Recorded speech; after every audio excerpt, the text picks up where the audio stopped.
Hello and welcome you all dear students.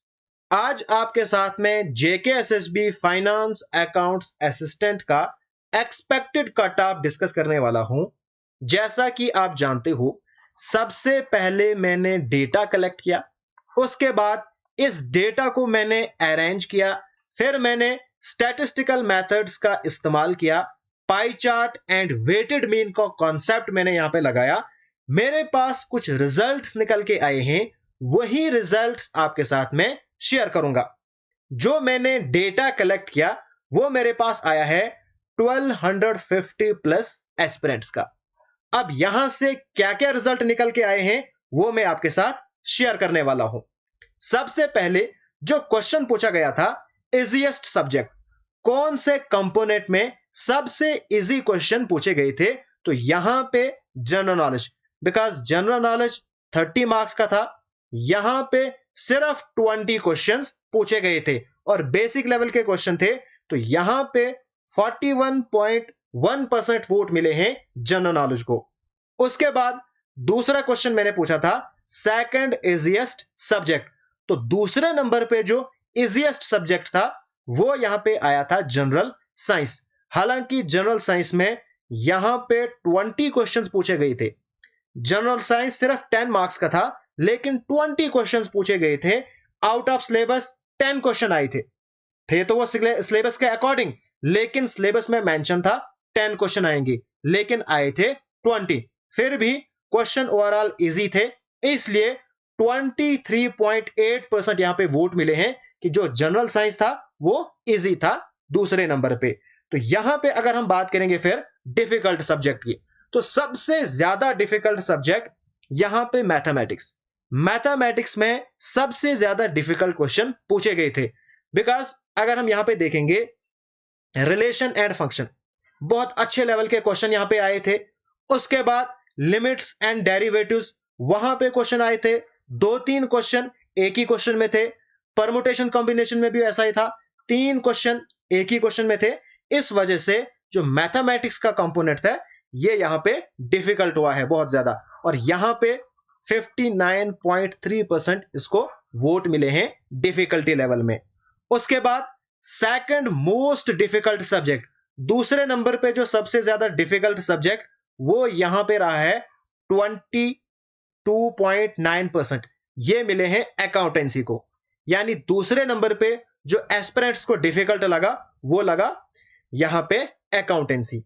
Okay, उसके बाद जो ओवरऑल पेपर था, मैंने बच्चों से यह भी पूछा था कि ओवरऑल आपको पेपर कैसा लगा, तो ओवरऑल यहां पे मॉडरेट 52.2% एस्पिरेंट का मानना है कि जो पेपर था ओवरऑल मॉडरेट था, एंड 47.2% बच्चों का मानना है ये है कि जो पेपर आया था वो बहुत ज्यादा डिफिकल्ट आया था।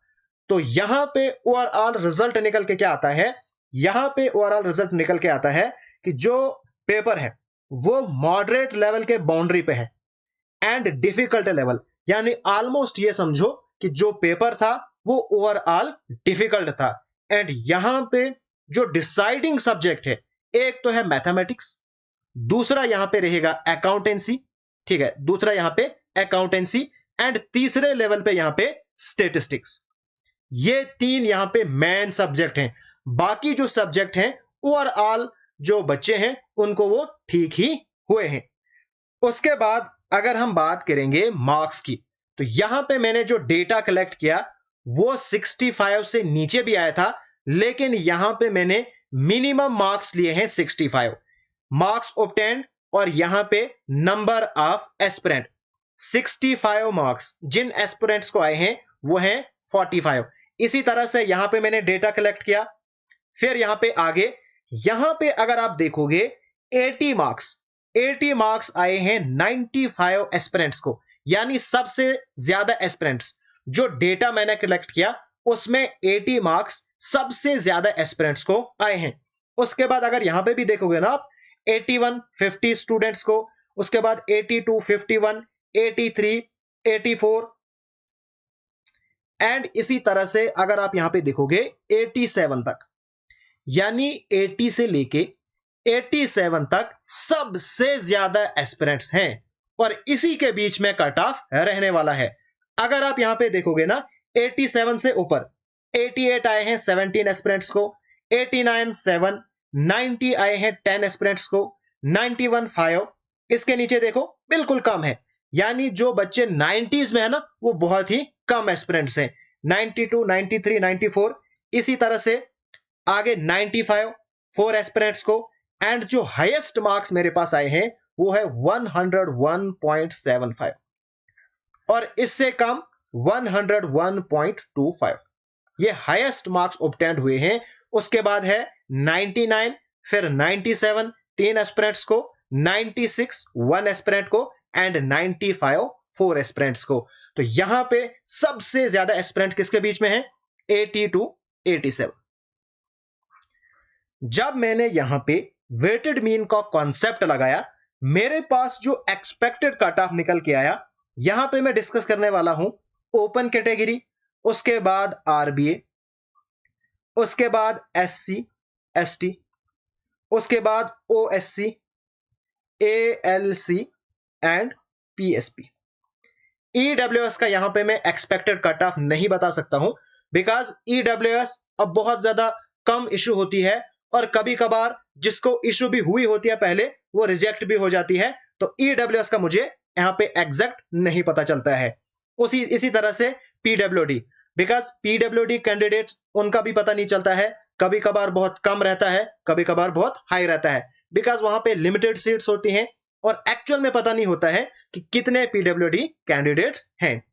यहां पे अगर हम बात करेंगे ओपन कैटेगरी की, जो मैंने मेथड्स इस्तेमाल किए, यहां पे आता है अराउंड 85 के अराउंड एक्सपेक्टेड कट ऑफ रहने वाला है। और यहां पे मैं करता हूं -1 एंड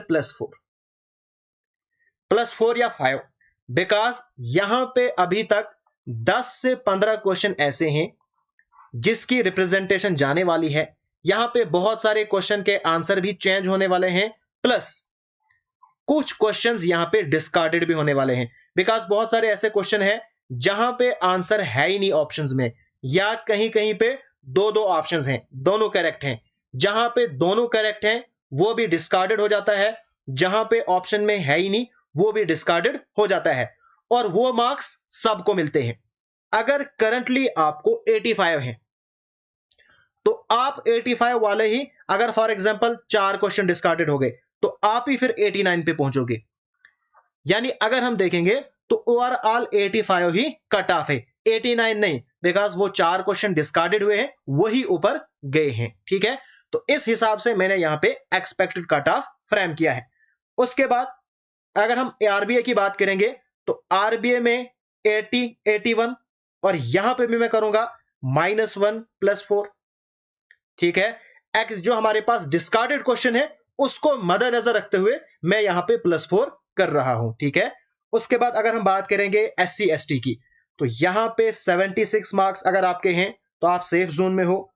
उसके बाद ओएससी 77, यहां पे ओएससी एएलसी पीएसपी बहुत कम डिफरेंस इनमें रहता है, इसलिए मैंने यहां पे इन तीनों के 77 यहां पे लिए हैं। तो ये है आपके पास एक्सपेक्टेड कट ऑफ। अब ये थोड़ा चेंज भी हो सकता है डिपेंडिंग अपॉन डिस्कार्डेड क्वेश्चन कितने होंगे एंड आंसर की में कितने क्वेश्चंस चेंज होंगे। ठीक है, तो ये है एक्सपेक्टेड कट ऑफ। जो मेरे पास डेटा आया उसको एनालाइज करके मेरे पास यही रिजल्ट आया है। अब आपके व्यूज क्या हैं, कमेंट करके मुझे जरूर बताइएगा।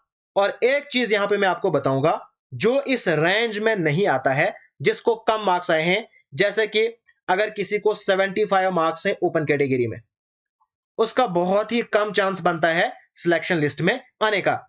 तो मैं उन एस्पिरेंट्स को ये कहूंगा, प्लीज अगर आप चाहते हो आपकी लाइफ एक पीसफुल तरीके से गुजरे, तो इस चीज पे आप ट्रस्ट करो, जो आपकी किस्मत में है वो आपको मिलेगा और राइट टाइम पे मिलेगा। इसलिए जो आगे अपकमिंग एग्जाम्स है उनकी आप प्रेपरेशन करो, खास करके इन एग्जाम की जहां पे फॉर्म बहुत पहले फिल हुआ है, बिकॉज अब वहां पे जो है मेरिट बहुत कम होने वाला है।